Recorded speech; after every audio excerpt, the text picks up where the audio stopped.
অনেকটা নিশ্চিন্তেই বসবাস করছিলেন ভারতে আওয়ামী লীগ সভানেত্রী শেখ হাসিনা। ইভেন তার দেখা দেখি আওয়ামী লীগের অনেক নেতাকর্মী এই মুহূর্তে ভারতে পলাতক অবস্থায় আছে। সেখান থেকে বসে বাংলাদেশের রাজনীতি করছেন, নানান বক্তব্য দিচ্ছেন, ভাষণ দিচ্ছেন, আর সেগুলোকে কেন্দ্র করে 5ই ফেব্রুয়ারির মতন অনেক ধরনের ঘটনাও দেশে ঘটে গেছে। তো এর মাঝখানেও মোটামুটি একটা পজিটিভ অবস্থানে ছিলাম, কিন্তু গেল পরশুদিন থেকে হঠাৎ করে ভারতের বাতাসটা বদলাইতে শুরু করছে আমার মনে হচ্ছে। আয়নাঘর পরিদর্শন শেষে একজন সাংবাদিক গিয়া তিনি একটা তার ফেসবুকে স্ট্যাটাস দিলেন, এমনকি পাশাপাশি ভারতীয় গণমাধ্যমে একটা নিউজ করলেন। এটাও ছিল শেখ হাসিনার বিপরীতে। এরপর শশীধর, ভারতের খুবই প্রভাবশালী একজন কি বলে যে পলিটিশিয়ান, তিনিও বললেন যে শেখ হাসিনার বক্তব্যগুলোর কারণে বাংলাদেশের সম্পর্ক নষ্ট হচ্ছে ভারতের সাথে। সো ভারতের সরকারের উচিত কোনো দল বা ব্যক্তি গোষ্ঠীর বিপরীতে বাংলাদেশের জনগণের সাথে সম্পর্ক তৈরি করা। এর মাঝখানে আমরা যদি দেখি যে আজকে একজন সাংবাদিক যে বক্তব্য করেছেন, তার এই বক্তব্যকে ঘিরে ভারতে অনেকটা তোলপাড়, অনেকটা বিপাকেও আছেন বাংলাদেশ আওয়ামী লীগের সভানেত্রী আর আওয়ামী লীগ দলটা। এখানে বলা হয়েছে যে আওয়ামী লীগকে দল হিসাবে ভারতের ক্ষমতাসীন বিজেপির বাংলাদেশি শাখা বলে মন্তব্য করেছেন কলকাতা এবং লন্ডন ভিত্তিক সাংবাদিক, গবেষক, অ্যাক্টিভিস্ট অর্ক ভাদুরি। তিনি নিজে তার ফেসবুক ওয়ালে একটা স্ট্যাটাস দিয়েছেন, আর তার এই স্ট্যাটাসটি মুহূর্তের মধ্যে সোশ্যাল মিডিয়া ভাইরাল। আর আমাদের সরকারের যিনি মানে প্রধান উপদেষ্টার প্রেস সচিব আছেন, যিনি প্রেস সেক্রেটারি শফিকুল আলম, তিনিও শেয়ার করেছেন।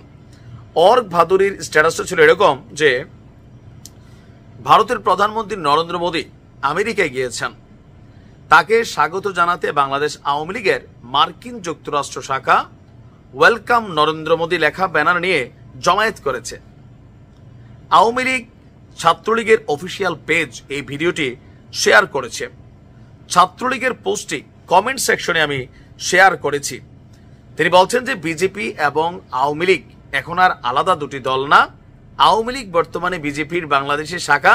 সেই কারণেই মোদীকে স্বাগত জানিয়ে ব্যানার হাতে আমেরিকায় জমায়েত করেছেন আওয়ামী লীগের নেতারা। এটা খুবই অসহায়ত্বের একটা ইস্যু। আসলে রাজনীতি বড় আলাদা জিনিস। ভারতের প্রধানমন্ত্রীকে স্বাগত জানাইতে আওয়ামী লীগের এই অ্যাক্টিভিটিস অবশ্যই এটাই বোঝায় যে নরেন্দ্র মোদীর প্রতি তাদের কি পরিমাণ ট্রাস্ট। আমি বরাবরই বলি, বিএনপি দেখেন 16 বছরে আওয়ামী লীগকে বাটে ফেলতে পারে নাই বা রাজপথ দখল নিতে পারে নাই। কেন? তারাই আমেরিকারে বাবা মানত। এটা কিন্তু বাস্তব। ভাবতে আমেরিকা কিছু একটা করে দিবে। আমাদের ইনফ্লুয়েন্সাররা, অনলাইন কিংরা, তারাও কিন্তু বলতো। তো আওয়ামী লীগ সবসময় তো আচ্ছা, যাই হোক, মূল স্ট্যাটাসটা আরও আছে। সাংবাদিক লিখছেন যে হাজার হাজার আওয়ামী লীগ নেতা ভারতে আছে। আওয়ামী লীগের আইটি সেলের গুরুত্বপূর্ণ নেতা ভারতে এসে আরএসএস এর শীর্ষ নেতৃত্বের সাথে বৈঠক করতে গিয়েছেন। করতেই পারেন, এগুলো তাদের রাজনৈতিক সিদ্ধান্ত। প্রশ্ন হলো, বিজেপির সিস্টার কনসার্ন হিসাবে ক্রিয়াশীল আওয়ামী লীগ কি আদৌ বাংলাদেশের রাজনীতিতে কামব্যাক করতে পারবে?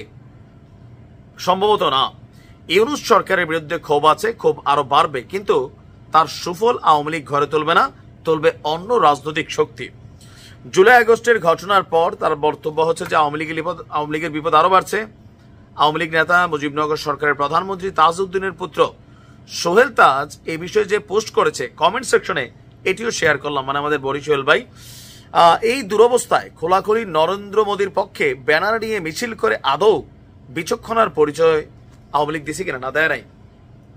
এটা বলতে নিয়েছিলাম, আওয়ামী লীগের পুরো আস্থা চলে গেছে মোদীর পায়ের কাছে।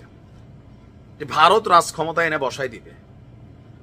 বিএনপি আগে আমেরিকারে চাটতো, আর আওয়ামী লীগ এখন ভারতের চাটতেছে। জনগণের প্রতি তাদের আস্থা নাই, আস্থা বিদেশি বাবাদের কাছে। আর এজ এ রেজাল্ট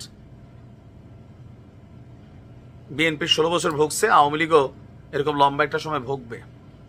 দেখেন, জনগণই ক্ষমতার উৎস, জনগণই ক্ষমতার শক্তিগুলো প্রতিদিন রাজনৈতিক নেতারা বলে খালি মাঠে সবাই গোল দিতে পারে। বিএনপি এখন দিচ্ছে না ভাই, মানুষের অভাব নাই। কই ছিল এত বছর? আওয়ামী লীগের ভয় মাঠে নামে নাই। এখন আওয়ামী লীগে কই গেছে? বিএনপির ডরে মাঠে নামে না, জামাতের ডরে নামে না, ইউনূসের ডরে নামে না। তারা জানে জনগণ তাদের পক্ষে নাই। এই জন্য বিদেশিদের কাছে ধন্যা দেয়। আমার কাছে এগুলো ন্যাক্কারজনক ঘটনা মনে হয় যে ভারতের, পাকিস্তানের, আমেরিকার, চীনের এদের ঠ্যাংচাইটা যদি ক্ষমতায় আসা লাগে, এদের ক্ষমতা মানে রাজনীতি না করাই ভালো এই দলগুলোর। জনগণকে প্রায়োরিটি দেন, জনগণকে মূল্যায়ন করেন। জনগণকে আমরা মূল্যায়নের ভাষা কি, যে এই দল ক্ষমতায় এসে লুটপাট শুরু করি, এলাকার মানুষের থেকে চান্দাবাজি, বাজার হাটি যারা নেই দখল দেই, গাড়ি ড্রাইভার, সিএনজি ড্রাইভার, রিক্সাওয়ালা, ফকিন্নি, যে যেমনে পারি যারা লুট করার। তো জনগণ পক্ষে কেমনে থাকবো বলেন? লোকালি মানুষ তো বিরক্ত এগুলাতে, বছরের পর বছর কেন লুটপাটের খেলায়। এখনো কিন্তু বদলায় নাই আমাদের চরিত্র, এখনো বদলায় নাই। জনগণের পক্ষে কথা বলেন, জনগণের কল্যাণে কাজ করেন, ভালোর জন্য কাজ করেন, তাহলে জনগণ আপনার পক্ষে থাকবো। সুযোগ পেলে জনগণরা মারা দিবেন, জনগণ পক্ষে থাকবে না, দলীয় সমর্থক ছাড়া। তো দলীয় সমর্থক সব দলেরই আছে, কিন্তু জনগণ থাকা লাগে পক্ষে। বিএনপির ছিল না কত লক্ষ লক্ষ কর্মী, জামাতেরও তো ছিল, জনগণ ছিল না। জনগণ যখন মাঠে নামছে পরিস্থিতি বদলাই গেছে। আওয়ামী লীগের শিক্ষা নেওয়া উচিত।